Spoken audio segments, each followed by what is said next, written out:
Assalamualaikum warahmatullahi wabarakatuh. Apa kabarnya anak-anak hari ini?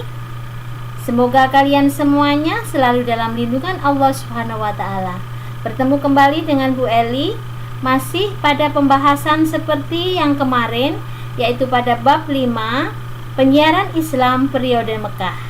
Anak-anakku sekalian, sebelum pelajaran kita mulai, marilah bersama-sama kita membaca doa. Bismillahirrahmanirrahim. Rabbi zidni ilma warzuqni fahma. Oke, anak-anakku sekalian, tentunya kemarin Bu Eli sudah memberikan tugas ya. Di minggu kemarin Bu Eli sudah memberikan tugas dan Bu Eli ucapkan terima kasih kepada anak-anak yang sudah mengumpulkan tugas, yaitu tugasnya adalah menceritakan dakwah atau mengajak kebaikan yang sudah kalian lakukan di lingkungan rumah kalian masing-masing. Terima kasih anak-anak, Bu Eli ucapkan. Dan untuk yang belum mengumpulkan, ayo semangat. Pasti kalian setiap hari mengajak kebaikan kan? Itu namanya berdakwah. Kalian meneladani Nabi Muhammad SAW. Ya, silakan kamu tulis di buku tulis kamu, kemudian kirimkan ke WA Bu Eli. Oke anak-anakku sekalian, marilah kita bersama-sama membahas BLS pada bab 5, yaitu penyiaran Islam periode Mekah. Sebelum kita membahas BLS, terlebih dahulu anak-anak silahkan kalian persiapkan buku BLS-nya. Bu Eli ucapkan terima kasih juga kepada anak-anak yang sudah mengerjakan tentunya ya. Pasti sudah mengerjakan karena tugasnya sudah Bu Eli berikan 1 minggu yang lalu ya. Nanti anak-anakku sekalian, di BLS kali ini anak-anak yang masih memberikan jawaban salah, yang jawabannya salah, silahkan kalian betulkan jawaban kamu ya. Boleh dibetulkan. Kemudian yang sudah betul nanti berarti kalian mendapat nilai 100 yang betul semua ya. Tapi semangat, yang masih belum betul silahkan dibetulkan. Oke anak-anak, sudah siap semuanya? Ayo kita mulai bersama-sama pembahasan BLS penyiaran Islam periode Mekah. Sebelumnya Bu Eli kilas balik dulu. Bu Eli ulang kembali dulu bahwa Nabi Muhammad berdakwah di Mekah itu selama kurang lebih 14 tahun. 14 tahun. Jadi 3 tahun sampai 4 tahun itu berdakwah secara sembunyi-sembunyi, kemudian sisanya yaitu 9 tahun berdakwah secara terang-terangan. Oke anak-anakku sekalian, kita mulai Romawi 1. Di nomor 1 itu pertanyaannya adalah berapa lama Nabi berdakwah ya. Nabi berdakwah, kalau ada yang sudah mengerjakan sembunyi-sembunyi terang-terangan boleh, berarti jawabannya 9 tahun. Kalau yang belum mengerjakan terang-terangan, boleh itu diganti dengan sembunyi-sembunyi, berarti jawabannya 3 tahun ya. Silahkan kalian untuk di slide yang pertama, silahkan anak-anak mencocokkan jawaban nomor 1 hingga nomor 12. Oke, silahkan dicocokkan 1, 2, 3, 4, 5, 6, 7, 8, 9, 10, 11, 12.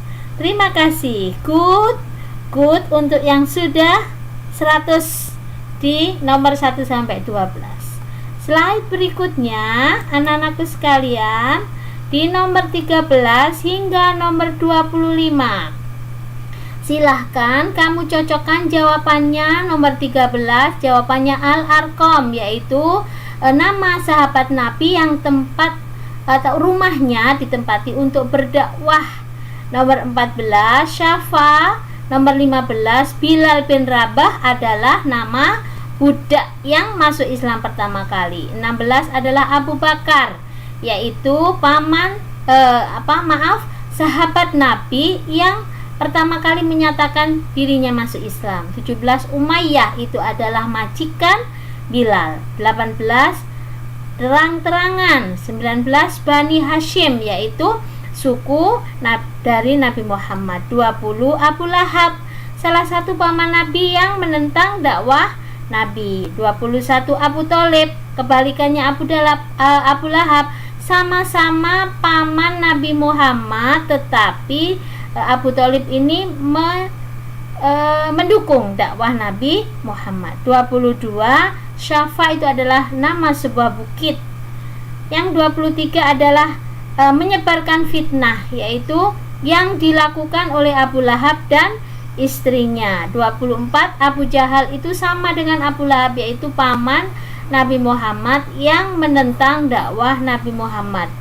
25 adalah kekayaan, salah satu hal yang diberikan, yang akan dijanjikan oleh kaum kafir Quraisy kepada Nabi Muhammad jikalau Nabi Muhammad mau menghentikan dakwahnya. Silahkan anak-anak di slide selanjutnya, yaitu nomor 26 hingga nomor 30. Sama dengan tadi, nomor 26 itu hanya saja pertanyaannya berbeda, tetapi jawabannya Abu Jahal, yaitu salah satu paman Nabi Muhammad. 27 Abu Lahab, 28 celaka, 29 Abu Lahab, dan 30 Ummu Jamil adalah nama istri dari Abu Lahab. Oke anak-anakku sekalian, sudah semuanya di Romawi 1? Bu Eli ucapkan mumtaz, good untuk yang betul semua. Untuk yang masih salah, tidak boleh berkecil hati, tetap kalian betulkan ya. Pinter semuanya. Oke anak-anakku sekalian, Romawi 2, silahkan kamu isi isian dengan tepat. Nomor 1, Nabi Muhammad berdakwah dalam waktu 3 tahun itu dengan cara sembunyi-sembunyi. Nomor 2, Khadijah adalah salah satu as-sabiqunal awwalun dari golongan perempuan. Ya. Nomor 3, Abu Bakar itu as-sabiqunal awwalun dari golongan tua atau dewasa. Nomor 4, Ali bin Abu Thalib adalah sepupu Nabi Muhammad yang sejak kecil diasuh oleh Nabi Muhammad. Jadi ikut Nabi Muhammad seperti anaknya. Nomor 5, pengertian dari as-sabiqunal awwalun. Ya, bagus. Yaitu orang terdahulu yang pertama masuk Islam. Nomor berapa sekarang? Nomor 6, Allah memerintahkan Nabi Muhammad berdakwah secara terang-terangan, itu sesuai dengan Al-Quran surat Al-Hijr ayat 94. Jadi Nabi Muhammad itu sebelum berdakwah itu mendengarkan, mendapat petunjuk dari Allah yang berupa ayat-ayat Al-Quran anak-anak. Untuk dakwah secara terang-terangan itu Nabi Muhammad mendapat wahyu Al-Hijr ayat 94. Nomor 7, Nabi Muhammad berdakwah secara terang-terangan pada awalnya ditujukan kepada bani atau suku dari keluarganya, yaitu Bani Hashim bin Abdul Manaf, itu dari keluarga ayahnya. Nomor 8, istri Abu Bakar dijuluki pembawa kayu bakar. Apa sebabnya? Karena dia suka memfitnah. Kalian tidak boleh meniru ya. Oke. Nomor 9, Abu Lahab dan istrinya itu dijanjikan Allah. Dijanjikan apa? Yaitu dimasukkan ke dalam api yang bergejolak atau api yang menyala-nyala. Boleh. 10, itu adalah sikap Nabi Muhammad ketika mendapat sebuah tawaran. Apa tawarannya? Tawarannya kedudukan, istri yang cantik, kekayaan. Apa sikapnya? Oke, betul. Menolak tawaran mereka dan tetap berdakwah. Terima kasih untuk yang Romawi 2, Bu Eli ucapkan terima kasih, mumtaz, good, toyib. Untuk yang Romawi 2 yang sudah betul semua. Yang belum betul, silakan kalian betulkan. Oke. Selanjutnya anak-anak untuk slide yang keempat. Romawi 3. Anak-anak diminta untuk menjawab pertanyaan.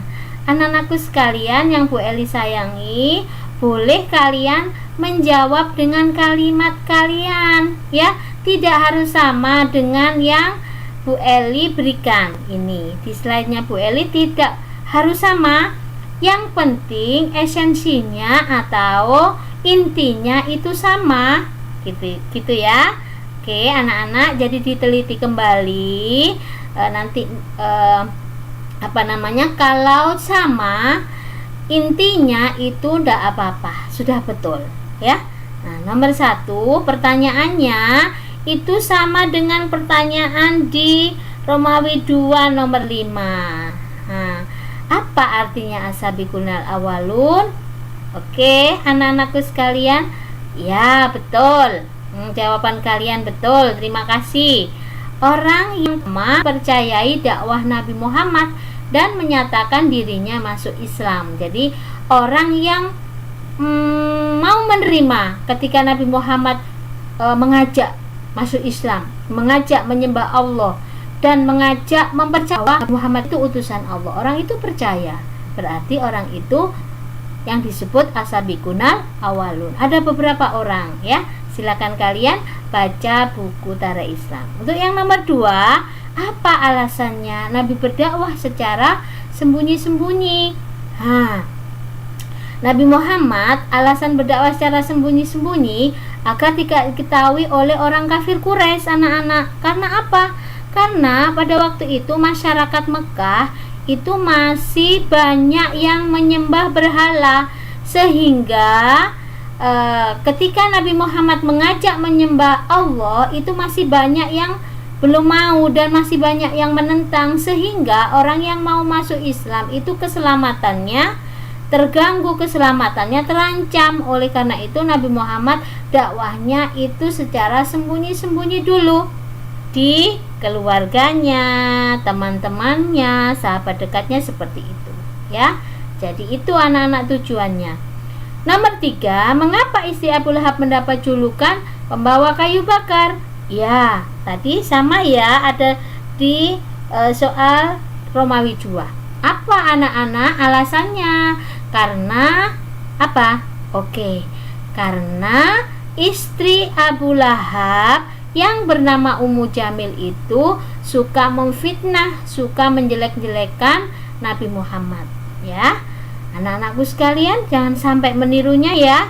Tidak boleh suka memfitnah. Harus mengatakan sesuatu itu dengan jujur dan apa adanya ya. Bagus.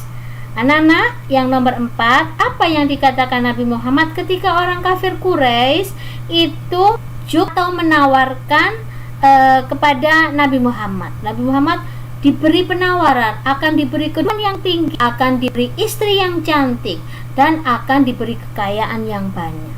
Tetapi apa jawabannya dari Nabi Muhammad? Nabi Muhammad berkata, demi Allah, aku tidak akan menghentikan dakwahku meskipun kamu akan memberi matahari di tangan kanan dan bulan di tangan kiri. Begitu anak-anak ya. Jadi logikanya diberi matahari dan bulan saja Nabi Muhammad tidak mau, apalagi diberi kekayaan dan kekuasaan dan istri yang cantik. Tentu tidak mau. Yang dipilih Nabi Muhammad adalah berdakwah ya. Kita semua harus meneladani anak-anak. Kita harus mau selalu mengajak kebaikan dimanapun kalian berada. Harus mau. Tidak boleh diiming-imingi, hei kamu jangan sholat, ini tak kasih permen 1 dus, tak kasih uang 1 juta tapi tidak usah sholat. Enggak boleh ya. Nabi Muhammad aja mau enggak mau kok meskipun diberi matahari dan bulan ya. Umatnya juga begitu. Terakhir anak-anakku sekalian, nomor 5, kalian diminta untuk mengisi nama-nama siapa saja yang termasuk asabiqunal awalun. Anak-anak boleh mengisi ya.